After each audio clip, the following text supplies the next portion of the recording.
Welcome to a very exciting unboxing. This is the Samsung SyncMaster something or other S27A850D. So Samsung's not real great at naming their monitors in a way that is like, dresses it up. It's like a numeric numbering scheme. However, if they were going to call this something, they would call it the Samsung display that might actually get Linus to change his monitor.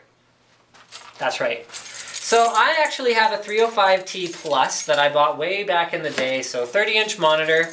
So I'm not going to be getting a resolution upgrade. I'm not going to be getting a size upgrade. This is a 27-inch display with a 2560 by 1440 resolution. So yes, for you purists out there, this is a 16 by 9 monitor. It is not 16 by 10. However, I would argue that once you get up to this kind of a size, at this kind of a resolution, it starts to matter a lot less because you have that outstanding vertical space to work with, regardless of whether you're using 16 by 9 or 16 by 10. I'm just going to pull all the accessories out here, and we're going to proceed with the unboxing. Very slim, very low profile stand. I'm already impressed with that. So, why am I so excited about this when I already have a 305T? And the answer is that this monitor uses a new display technology called PLS. So you guys are probably familiar with NVA, PVA, IPS, and TN. IPS, until now, certain kinds of IPS, have been the highest quality displays in terms of color reproduction, in terms of vibrancy, in terms of viewing angles, so whether you're looking at it from here, or from here, from here, IPS has delivered the best experience. Now VA is sort of a second, but not that far away, alternative to IPS, with the advantage of being less expensive. And finally, TN is fast. TN is fine for gamers who don't care about the color accuracy and are more concerned with less motion blur, which is often referred to as ghosting, but that's a misnomer. They're actually different things. So less motion blur, but it does not deliver a very satisfying experience for professionals who are doing video or photo editing or who are concerned about color accuracy in any way at all. Honestly, I'm not a big TN advocate. My monitor is a VA panel. Some of the high-end 30-inch monitors are IPS panels, so whatever. That's all neither here nor there at this point in time. Why am I excited about PLS? The reason for that is the first time I saw a PLS display was on the Samsung Galaxy Tab 10.1. Now, the Galaxy Tab 10.1, if you watched my tablet roundup, was what I declared to be hands down the best screen on any tablet. Yes, that includes the IPS displays on tablets like the Asus Transformer. It includes the IPS display on the iPad 2, which is widely regarded to be an excellent display, fantastic display in terms of color. Oh man, this is hard to assemble in midair like this. Okay, got it. In terms of color, in terms of viewing angle, just brightness, everything, just gorgeous, great display. And the Galaxy Tab 10.1 blew it out of the water, in my opinion. So, let's have a look at this monitor and see sort of the aesthetic here that I think is, of what I think is going to be one of the most interesting monitors that I have ever unboxed or ever seen in action. So here we go. Pretty standard, pretty professional look. This is a business class monitor, so you're not going to find any sort of hint of color like designs or any of that consumer stuff. You got a black bezel, you got your on-screen display, navigation buttons here, there's your menu, there's your down, your up, your sensor, which is cool, okay, so it does have that sensor on it. So, hold on, I'm not sure if on this particular monitor it senses whether you're in front of it or not. Give me a sec, I'm going to find out. So yes, that's what I thought it was. That's the Eco Motion sensor, which will actually turn the monitor on when you sit in front of it and turn it off when you go away.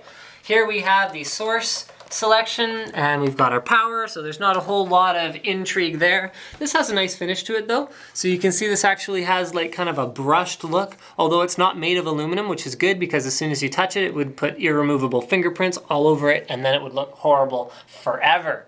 All right, let's turn it around and let's have a look at the thinness of the panel. So it is LED backlit, which is going to improve your power economy as well as improve the profile of it. So it's not super thick, but this is not sort of a repeat of their 3D monitor, which I have out there. That's okay, you can't really see it from here, which is almost as thin as an iPhone. Now, Samsung has not skimped on the I/O for this particular panel. We have audio in, headphones out, a USB 3 hub, 3 USB 3 ports. There's your USB 3 in.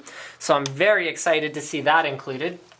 Very much a next generation feature.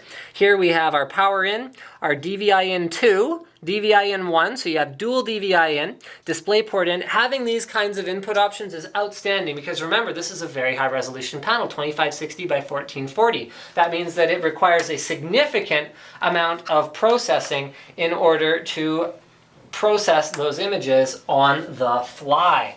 So here, let's go ahead and turn it this way so you can see it has portrait mode, it has landscape mode, I don't know if it, yeah, okay, so it turns this much, and it turns this much, okay, and we've also got a height adjustable stand up to here and down to there.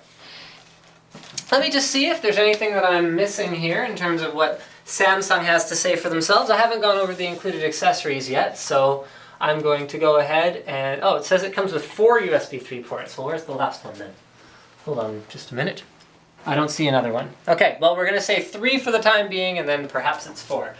It does come with a dual link DVI cable. Remember, you will need a dual link compatible cable and dual link compatible video card because this is, like, once again, a very high resolution panel. It comes with the USB 3 A to B connector that you will need in order to hook up the monitor.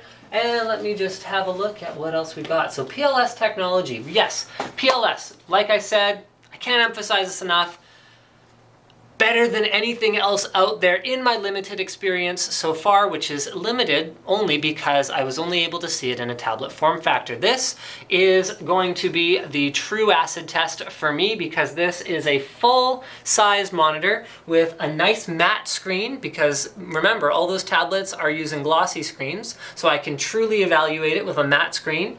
And I can compare it to IPS monitors and VA monitors that I have used in the past. So Samsung's claim for this particular display, which I did write down because I thought it pretty much summarized it, was that the new PLS technology delivers picture-perfect and natural-looking images for more accurate photo editing and more spectacular gaming.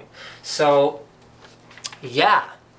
I think that's pretty much it. I want you guys to stay tuned on my NCIXCom channel so that you can have a look at this thing in action because we are going to fire it up. Right now I don't really have the time, but I'm going to actually use the thing, give you my impressions, and let you know what I think of this PLS monitor. It is available in a couple of different sizes. We have the 27-inch here, but it is also available in 24-inch. And if you are interested in these specs, so the 1000:1 dynamic contrast ratio, although I have to tell you guys that's very meaningless because something with a 30,000:1 contrast ratio can often not look as good as something with a legitimate 1000:1 contrast ratio. It just depends on how it's being rated. 5 millisecond gray to gray response time, which is also completely meaningless. I will play some games on it. I'll let you guys know how it goes. And that's pretty much it. Thank you for checking out my unboxing, and don't forget to subscribe to Linus Tech Tips for more unboxings, reviews, and other computer videos, especially of exciting stuff like this guy right here.